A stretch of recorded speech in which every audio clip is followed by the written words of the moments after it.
All right, welcome back. Saturday morning. I'm glad everybody's tuned in. Hopefully you got your coffee.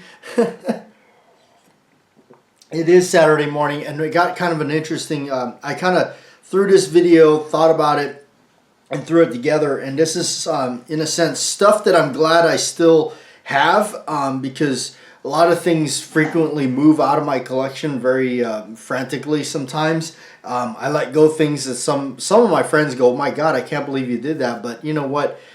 Sometimes they have a different meaning for me, or sometimes I'm just I'm just over it. I just let them go, and they kind of go off on their merry way, and hopefully somebody else will take them and enjoy them. Some people can't. They will never dream of selling stuff. I at one time didn't think I would ever get rid of some of the stuff that I've had, but lately it's actually become more common with me than it ever has, and that's mainly because of like just not being tied down any particular place.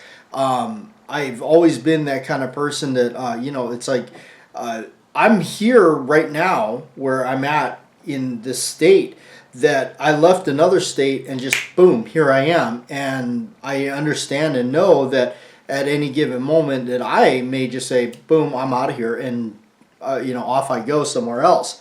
So it's just the way I am. It's the way I've been living for some time. So anyway, but yeah, this stuff I got that I'm glad I still own, and a little bit about, like, I guess explaining on my choices. So it's going to be kind of a little bit more of a drawn out video. So if you happen to click on this and you're kind of wondering what in the world are we doing here, well, this is the channel. This is our Saturday morning show. There is a group of us that tune in, and this is what we do. So you may not understand it, so there's a little X right here, and just go ahead and click that right now. All right, so I got some comments here. I'm going to read them off for you. All right, Danger Man, you're up first. The Model 15 is one of my favorites, the finest 38 special ever made. I have to agree with you. That is a very well put together 38 special. It's a very nice package. Ticks me off to hear about the French Connection. It did to me too. Somebody wrote, like I said, it was like defacing art. It's like going up to a Rembrandt and just slashing it or something, or just removing something. You know what? I don't like the way he did that, so I'm going to remove it and just paint it in like it never existed. That's what that's doing. So yes, it's history. The film is a realistic representation of the New York Police Department at the time. Yes, absolutely. It's based on a true story. Eddie Egon, the real Popeye Doyle, which I did hear about that. I did when I was first getting into the movie, Popeye Doyle and all that. Sonny Grosso, I think I'm pronouncing that right, the real Cloudy. Yeah, Cloudy is one of my actual favorite characters. I like that. Or technical consultant for the film. Remember, this was 1971. Exactly. The film won Best Picture Award.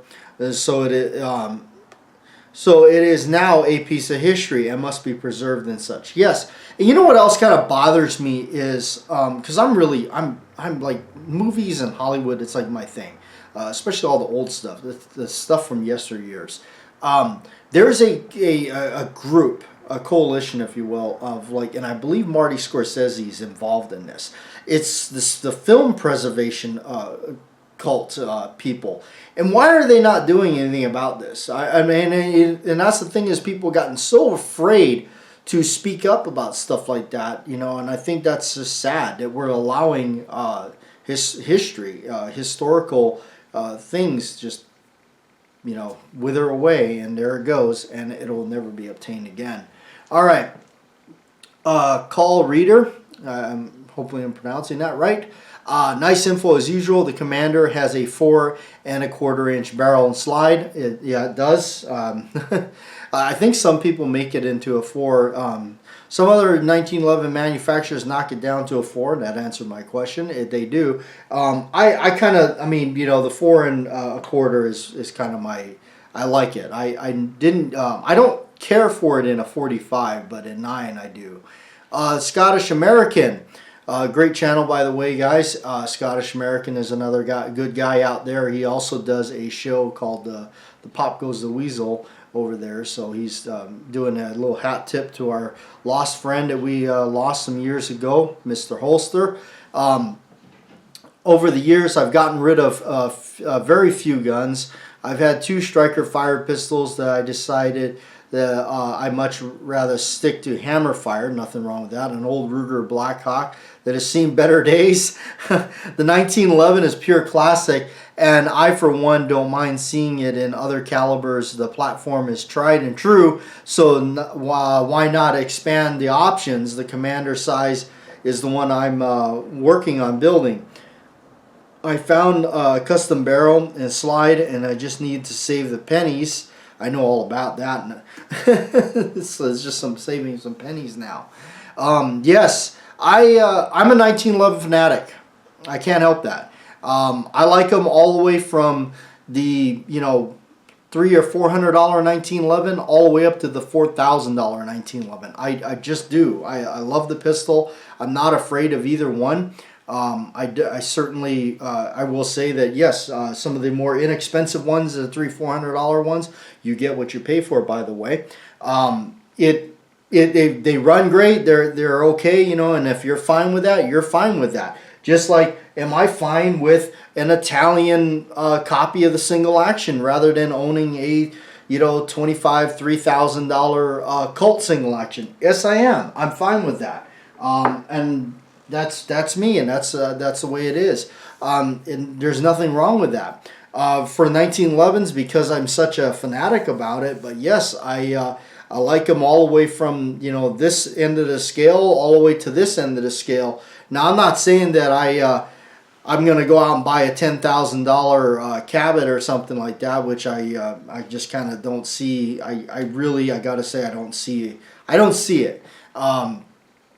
I think, to me, it starts topping off after, like, where the Wilson Combats are. I mean, really, I own one of the Wilson Combats as of right now, and anything beyond that, I'm just like, I really don't understand what more can be possibly done to it. But that's just me. So, but also, by the way, if you do want to check out some other good 1911 action, I think one of the best channels on YouTube for 1911s, and many of you are probably subscribed. If you are not, please do so, is Beretta 9mm USA. All right. Jeffrey Richardson is up here. Love my wheel guns paired with a lever gun. Beautiful range kit. Yes, they are a lot of fun together. KSFWG, nothing beats blued steel, and at least in this corner of my little universe. LOL. Thanks for great videos. Yes, and in along with you, brother, my universe right here, I love wood and steel. I've just always gravitated towards it. I'm an old soul. I definitely would love to go back in time when these things were all there was in gun shelves, before everything turned black and polymer. I would love to, because I really believe like I'm stuck in the wrong time right now. All right, and surrounded by cell phones. Okay, Harrison Mantooth. Good morning, Batjack. I promised myself that I was going to tune in to your collector's radio show earlier than before. I've been awake for several hours. Man, we publish this show out at 4 a.m. and well, time frames, I don't know what time zone you're on, but we publish our show here up at 4 a.m. on I believe it's California time or something. So I think that's when I put it up, is I go by the California time. I've been away for several hours to just finish my coffee, and as you were winding up this week's episode, I just ordered a set of carbide dies for the 44 Special 44 Magnum.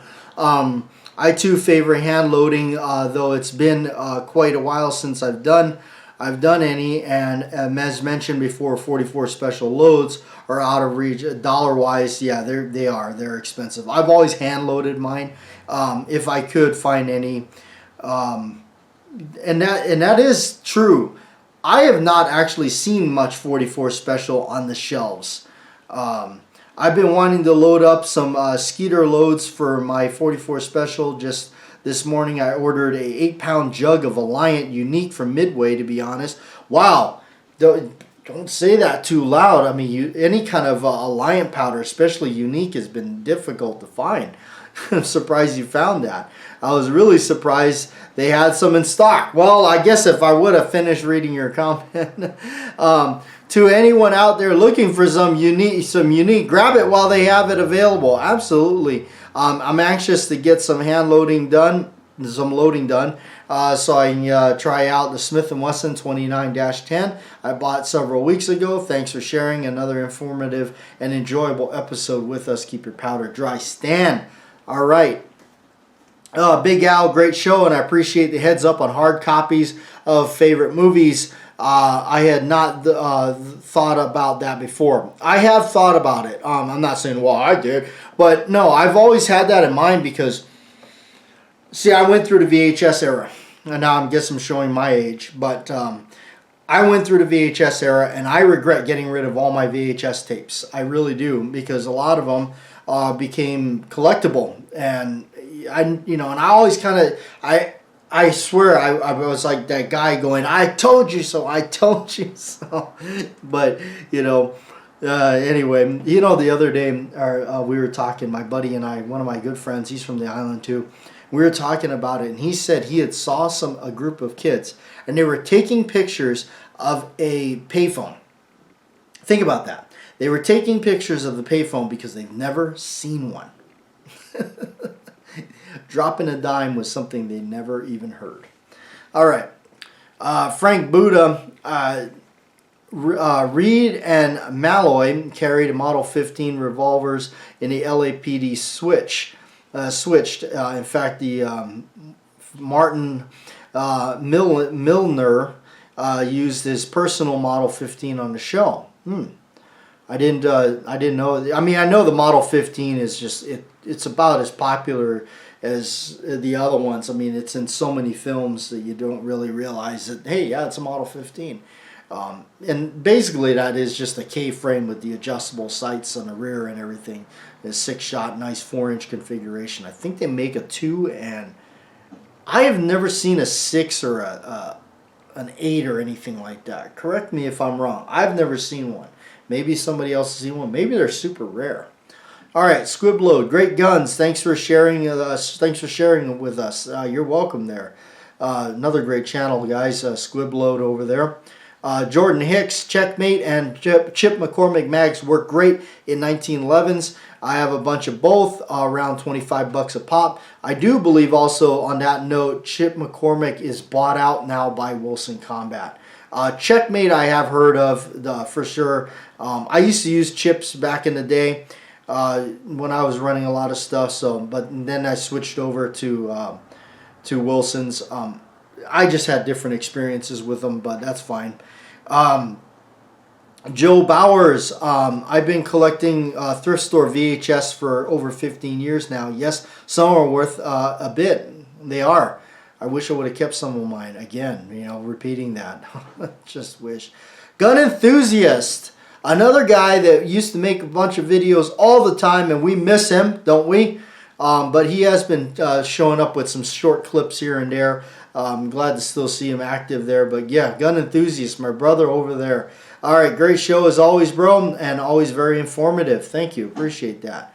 Warren Ness, with regards to 9mm 1911s, do you have feeding issues with any of your Colts you own? I am trying to decide rather.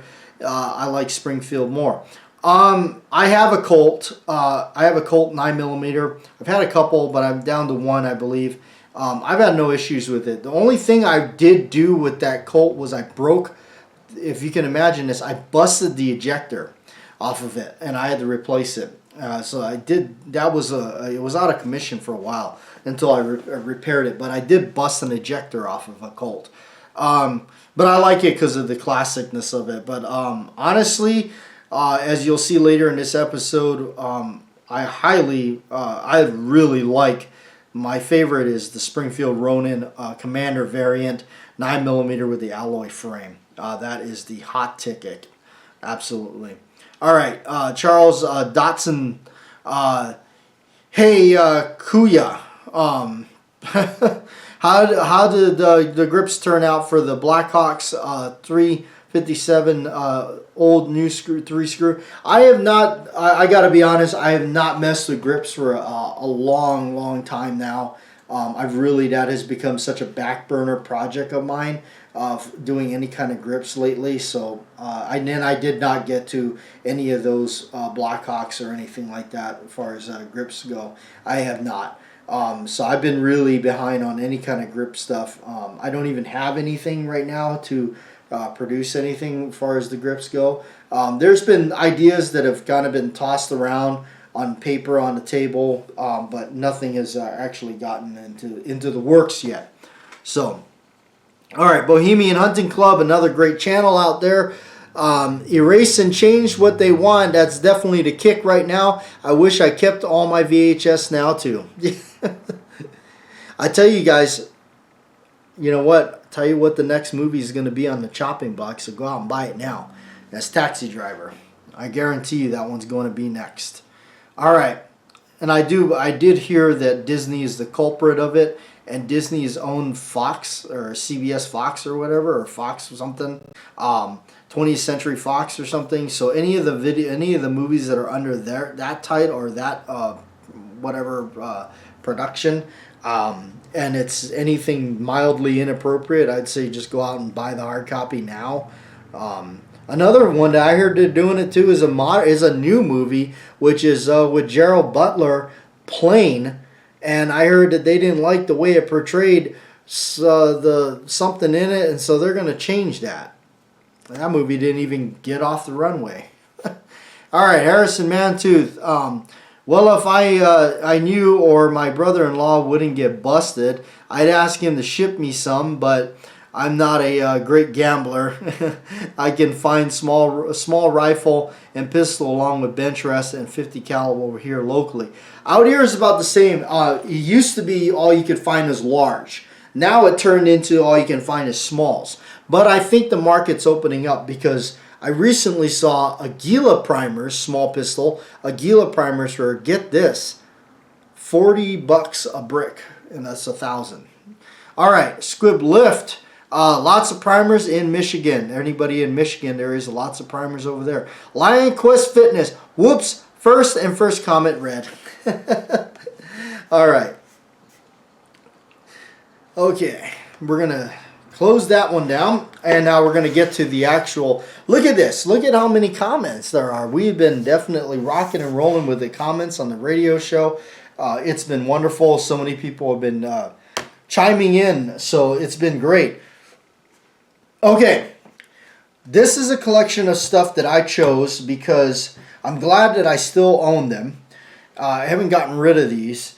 And most of these, I'm going to say it's safe to say I probably won't get rid of them. But you never know.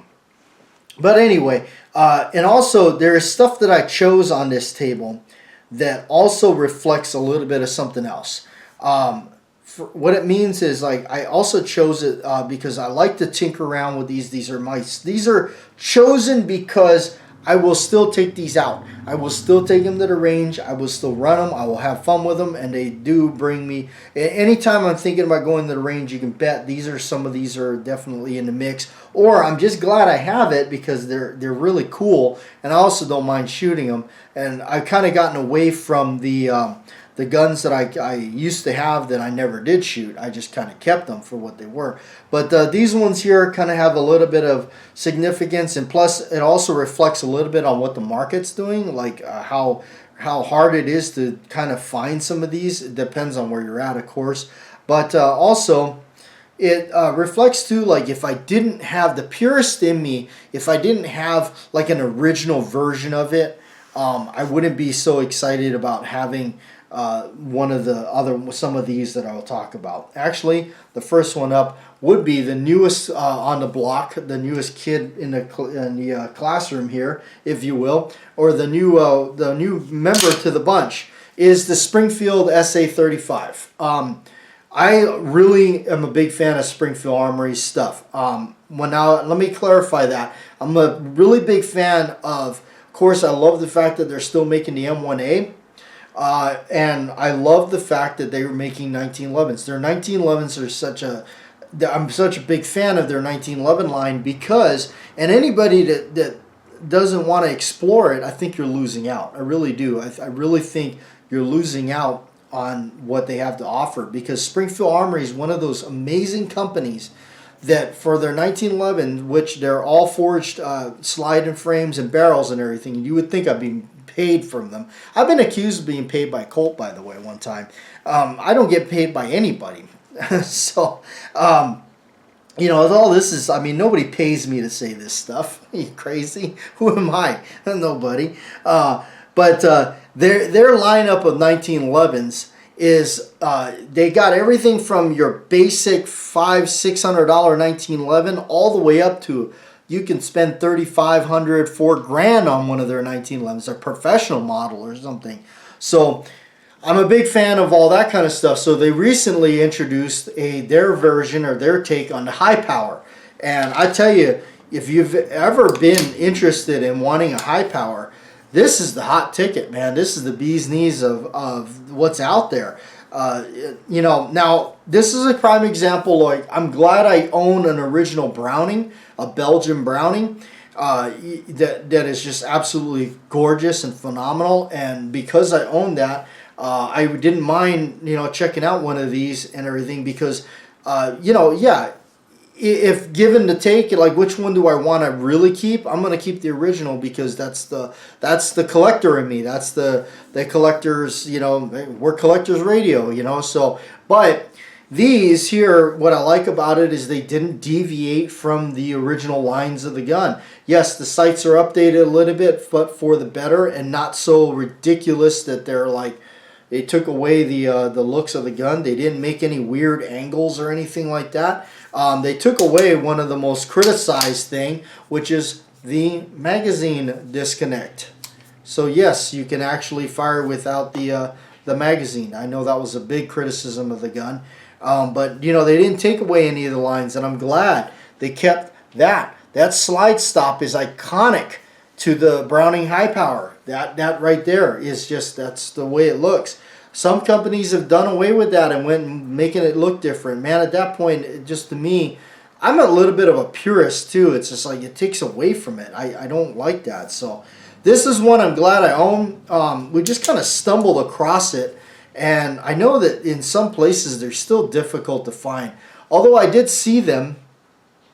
I saw them floating around. I did see them. I think I saw some. I think they're coming around now, so people are able to find them now, which I'm glad that they're not so scarce as they once were. But yeah, they're floating around. I think the prices have jumped up a little bit on them, unfortunately. But yeah, I still think they're. I don't know if I certainly wouldn't pay $1,000 for one of these or anything like that. But again, you know what? It's landed in this collection for now. I'm glad I own it. It's a good, fun one to take to the range and definitely blast without having the fear of, like, some of those older Brownings. It is slightly like you can't help but have that in your head that you are slightly destroying history as you're playing with them. But again, I still take mine out and shoot them. What the heck?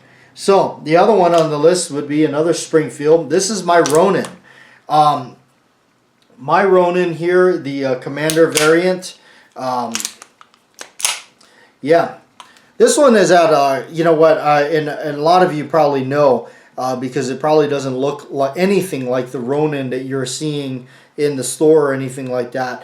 But yeah, this is the Commander version, 9mm, and the alloy frame. And of course, I always run the Wesson magazines in 9mm. That's all I run. I'm a little just kind of, I know it works and I don't mind spending the money on them. But this one here has seen some work. I've done a lot of work to it. I've changed a lot of things. I put Wesson Wesson parts in it. It does have the bulletproof hammer done in Wesson combat. I believe the trigger is a World War II Colt trigger or something like that, along with the no, not the magazine really. So that might have been another one that I have that I've got some other stuff in it. But no, and the thumb safety here is a Colt stainless teardrop thumb safety, and then I put a Colt polymer flat mainspring housing in it, even though, like most of my close friends know, it's unusual that I'll rock the flat because I like the arched ones.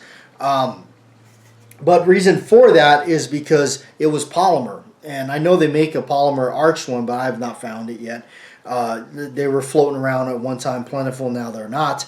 But I did that because of a weight. I wanted to get this, keep this as light as possible, because when I was working another job, this is what I carried.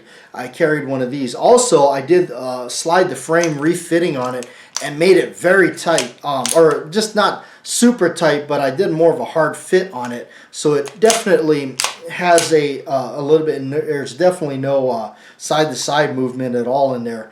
But this is to me, really a hot ticket on that one that, you know, I got. And of course I put some ivory style stocks on it, or grips or whatnot, you know, and I just had to rock that out. Yeah, so, and then of course I got two-tone, my favorite two-tone, which is the black and gray on the frame.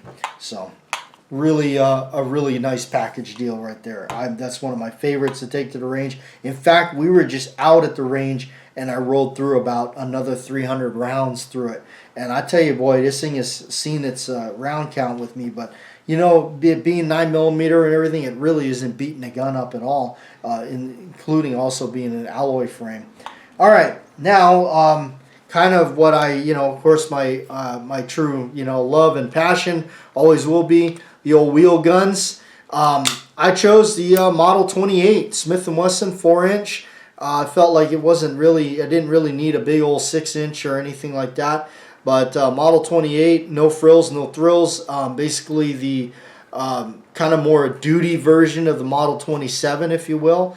I love the fact that it says Highway Patrol on it, and that's kind of its model, its other nickname, and it says it on the barrel. Highway Patrol, 357 Magnum. This is like, to me, the Ruger of the Ruger, you know, the Smith & Wesson kind of version, because it is so overbuilt. Everything. It's an end frame. The cylinder is just built up. The forcing cone is like double the thickness and everything. I tell you, you can run some nice warm 38s through this and no problem. Obviously, you know, 357 and everything, but I don't run 357s. But I love it for that fact that this thing is just a tank of a gun. It's something really cool to own a true Smith & Wesson. You know, a nice service size.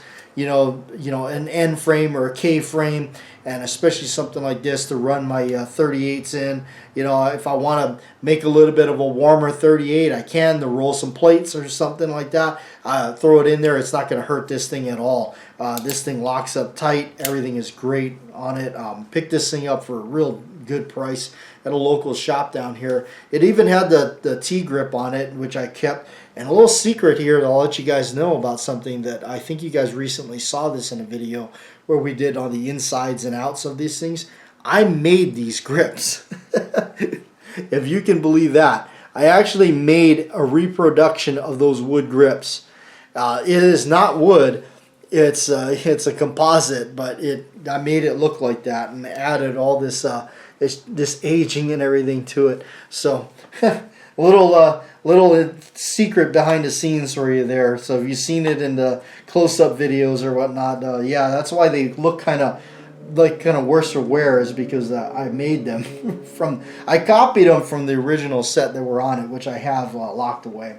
All right, this is a true classic diehard for me. Colt 1911 45 Auto. This is not just any of the ones that they got off their line. This is the World War I reintroduction or reproduction, whatever you want to call it, by Colt. Who better than to do it than Colt? But I tell you, the one thing that's so special about this gun for me that I'm glad I own it, and I shoot it, and I've shot it a lot. You know, in fact, it's got some movement in there that's just from how many times I shot it. I even got the you know, unmarked Colt magazine that goes with it, you know, that just kind of keeps it nostalgic. But when you're talking about a 1911, I mean, when you really say 1911, this is it. This is what it looked like back in its day, a true 1911. No scallops on the frame. It's got the spur, the wide spur hammer that's going to give you a little bit of hammer bite. You know, all of it. I mean, down to the every fine detail of this right here. And when I found out that Colt was making or made them at one time, of course I was late to the party. I had to find out how to get my hands on this, and this is the very first one I bought. I've been very fortunate to have a couple of them. But I tell you, I keep this near and dear. This is definitely one that I just cannot get rid of.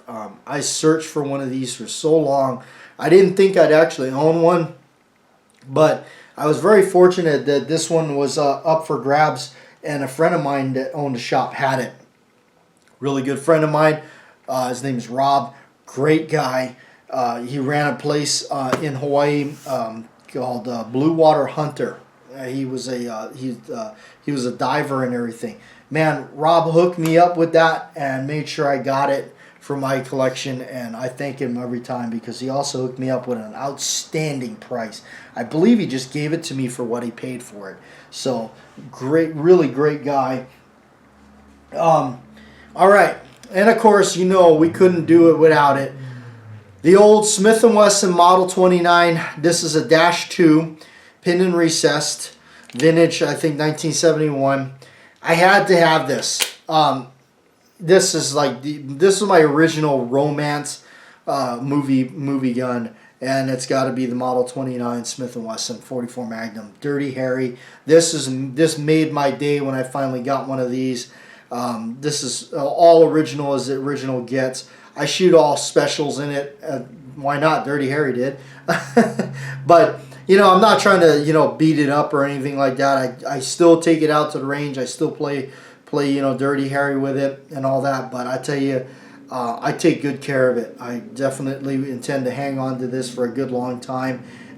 It's one of the few that I have not let go, and don't see any time I'm going to.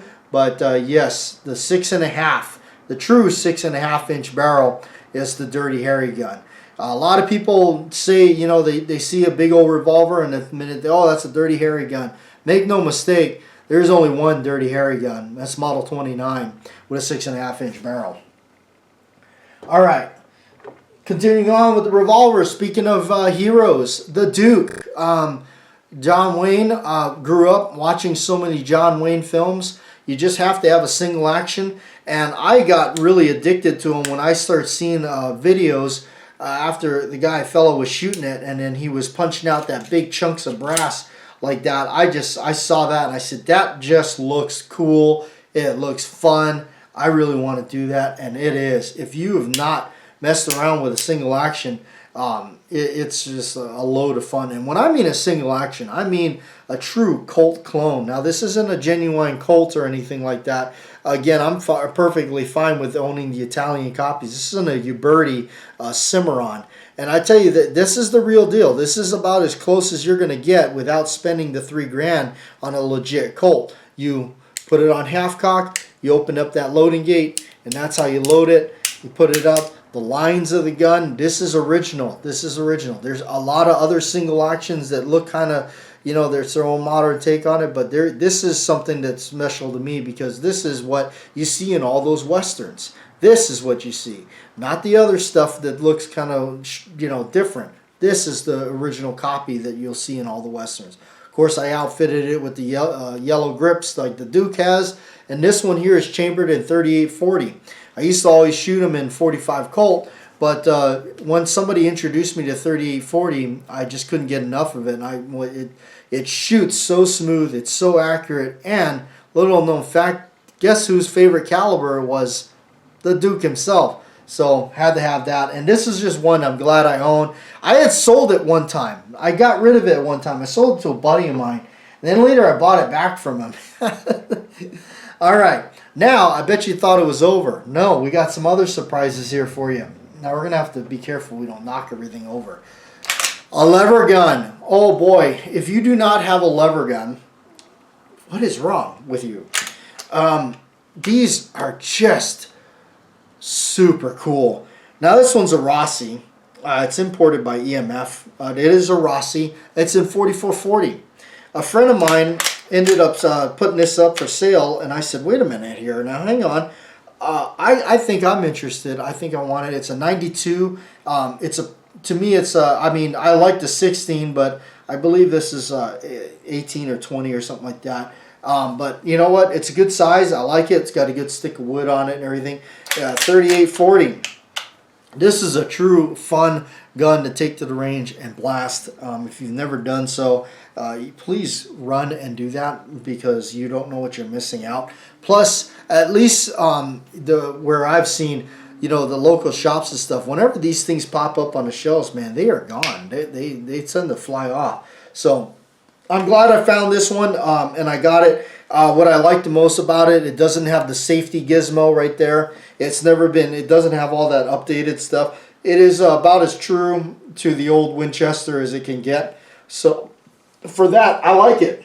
I like it. I liked it a lot. All right. And last but not least on the table, the M130 carbine. I love this rifle. I've had the Garands over the years, but the Garands are heavy, and I know I'm a weakling. But these are absolutely just awesome. I've had a romance with these as far back as I could remember, and I tell you, you know what? As far back as I remember too, I've always wanted a legit World War II, and that's what this is. This is a 1945. No, I'm sorry, 1943. This is a 1943. It's made by General Motors Inland, and I believe the receiver is a Saginaw, and I think the trigger group, if you pull that off, it says Inland. The barrel's of General Motors. That's the thing about them, that everybody made them all over the place. But I tell you, these are so much fun to shoot. This one's, you know, got the little bit of upgrades probably from Korea with the bayonet lug, and then of course the adjustable sights, which is not a problem for me. I don't care. It's still legit. It's got all the proof marks on the stock and everything. It's still got original dings and dents, and it's got the ordnance inspection right there on the buttstock. There is something super cool about having them. And I tell you, this is the real deal. This is the war model. You know, this is a war baby, Parkerized and all that. It's been there, done that. I've had the other ones. They're really cool, and there's nothing wrong with those. But I tell you, there is something about owning the true piece of history, which is the legit World War II models. That's the cool stuff right there, and I definitely really like that and enjoy that for sure. You know, it's got its original oiler and sling and everything in there. So, but yeah, this is a cool rifle to own. It's a lot of fun to take to the range and shoot. But anyway, there it is. Hopefully you enjoyed this week's episode. Quite a bit of a long one. That's a lot. That's, what is that, 40 minutes almost that you will never get back. But anyway, before I kick this thing over, I'm going to get out of here and let you guys get on with your weekend. I'm actually really shocked that many of you made it this far in the video. You spent all that time hanging out with me for what? But anyway, I do appreciate it. I really do. All the subscribers and everything.